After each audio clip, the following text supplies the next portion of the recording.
think that this stuff is just a game. There's a reason why you see people dressed up as Satan. Not just, like Satan slipping himself in a little bit. No, full on visuals of Satan, people dressed as Satan, dressed as a demon, got upside down crosses all on their clothes or pentagrams on their clothes. And people are just like, oh, that's funny. It's, we're making fun. No, there's a reason why the entertainment industry is doing that, y'all. They know good and doggone well that God exists. They also know that Satan exists. They're just counting on the fact that y'all don't know that. But either way, the things that you take in, that they're feeding you, those things affect you, whether you realize it in the moment or not. They affect you. That's why they do it. Entertainment industry, it's about influence. King and queens, I hope everybody's doing good, doing great, taking care of your health, stand to yourself. This video we about to watch, it reminds me of the movie Him. It's amazing how much it correlates to that movie. If you haven't seen the movie Him, it's basically about an inspiring football player, of course, with dreams and admirations of being one of the greatest football players like his idol that he's watching in the movie. He suffers a very crazy head injury, and he goes to this compound where his favorite football player actually is, who's orchestrating the whole thing. They go through these workouts, they're lifting weights, they're running routes, he's throwing the ball, all of the football workouts, right? Out of nowhere, it makes a drastic turn. It starts to get sadistic, twisted, sick, evil, bloody, and he ends up receiving an offer at the end for his soul. And how it turns out is shocking. Khalil Lambin, you have an absolutely wild story, including the offer to sell your soul for success. Tell us about it. Well, as a young Ivorian who was born in Ivory Coast in a Muslim family, I always thought that becoming a professional footballer, meaning your talent, working hard, until the day I reached the UK. And in the UK, I was offered by a journalist who in the beginning, I was not aware that he was part of this. So he basically said, let's have a interview about you. You've been in Thailand, you've been in Qatar, you've been all over the place as a young player. So the fans want to know more about you. So obviously I was naive and I said yes. And a couple of weeks later, I got some time. We went to a coffee place, and as I arrived, brother, he looked me straight in the eyes and he told me that I'm not a journalist. I'm like, if you are an agent, I already got a football agent. If you are from another team, I don't want to move from my actual team. I'm fine where I am. But then he said, no, we rule this world. We rule the sport industry. We rule the finance industry. We rule the music industry.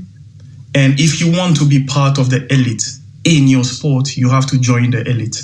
So I was like, whew, bro, that was like tough, because for me, my hard work will be what will help me to step up.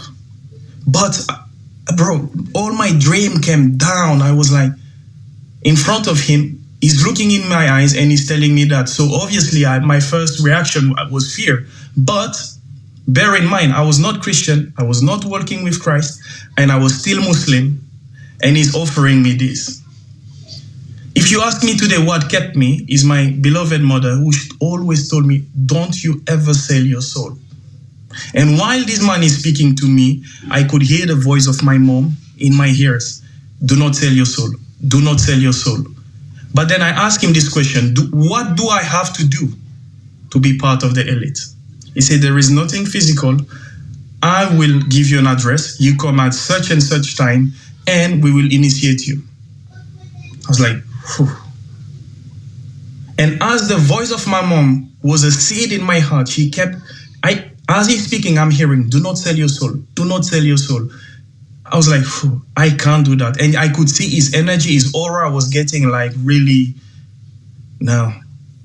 That's going to be possible. And I was like, no, I can't. And if you ask me today, I know that Jesus saved me from that. It's pretty interesting to think about something like this actually being real. But also, too, I don't believe anything that they put in movies is too far-fetched. Which, when I watched this movie and I saw this video, I connected the dots. There's many videos of people that are in the industry currently, or that have separated from the industry, that have said things similar to what this soccer player is talking about. They gave me a raw deal because this industry is a monster. It's the same monster that these Me Too is trying to tell you about. But they hate the monster for how it and I hate that monster for how it eats. But my God, man, it's the same monster. When I quit the show, all my friends would say, well, them, Dave. Why don't you just do Chappelle's show at another network? Yeah.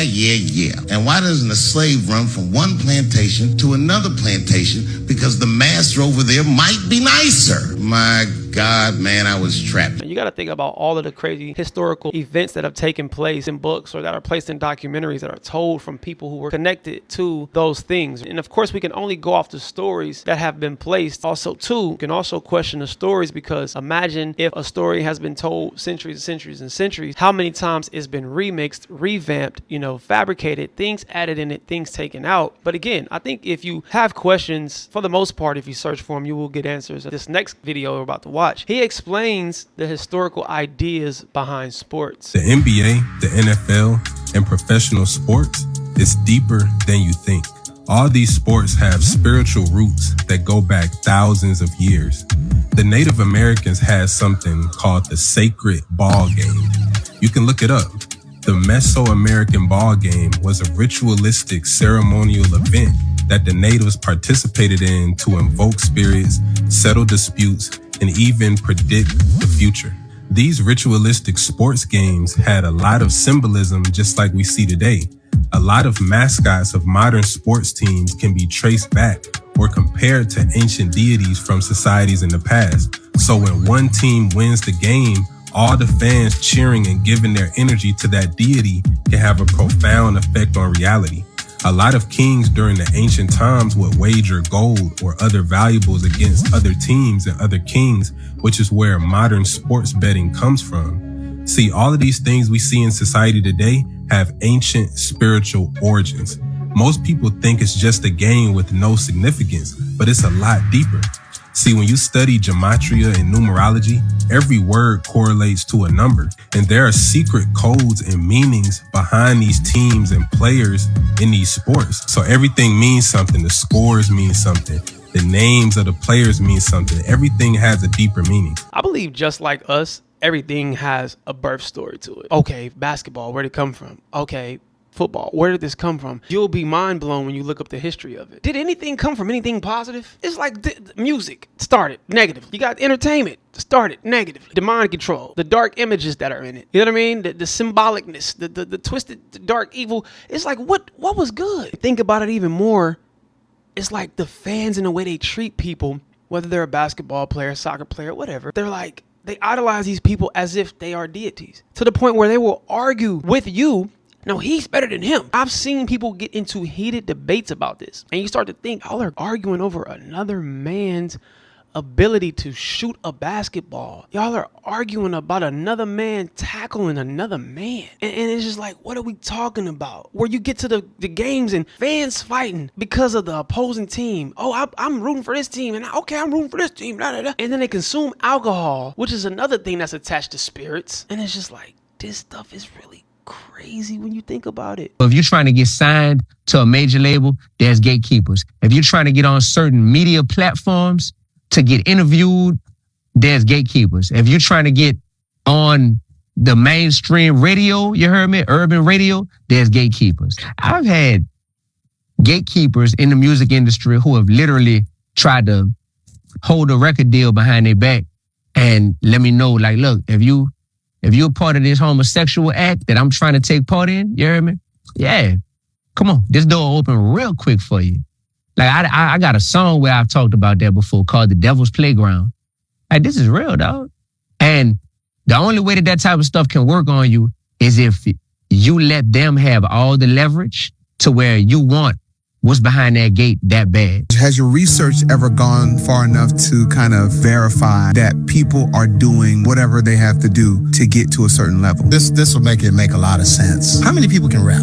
A gazillion. How many people can make beats? Another gazillion. So what separates them? What puts you in the front of the line? Can't just be talent. No, it can't be talent. Oh, there has to be something else. And then the devil is like, no, the reason why Jesus, he was Jesus, so he wasn't going to take the devil's offer. But he didn't want the devil's offer because the devil wanted service unto him. If you take this, bow down to me, I'll give you this. If you get the devil's fame, all earthly fame is from the devil, period. He's the prince and power of the air. He's the God of this world. He wouldn't have offered it to Jesus if he didn't have it to give. All these kingdoms, I'll give you. This was his domain. If you take his riches, you owe him something, so he has to get something. Then he has to use that so that you don't ever renege. Nobody reneges. Nobody gets out. This sounds like spiritual warfare, and this is why it's so good to stand firm in your faith. Actually know what you believe and never fold when it comes to your beliefs. You don't have to be a Christian. You don't have to actually identify with any specific religion. I just think you need to be a solid spiritual person, and if you follow peace, it's not going to sit well. I think anybody that is able to cope through this have just accepted that, okay, I'm going to be a part of the dark side, and I'm okay with that. But at what expense? But of course, it's a deeper meaning. So, and if you think about it, those are probably the easiest people to manipulate. Those who have no side when it comes to faith, when it comes to God. You know what? It is what it is. I'll sign a contract. I'll sacrifice this. I'll sacrifice that. Once you cross those lines, it's over. Like me personally, even as an artist, this is real life. I've had an opportunity put in front of me that I thank God every day for discernment to say, because even off the glimpse, I get told, you can't have no girlfriend in this industry. And I'm like, what? Like, I'm a ride with mine. And I get told there's too much sex. What are you talking about? Yeah.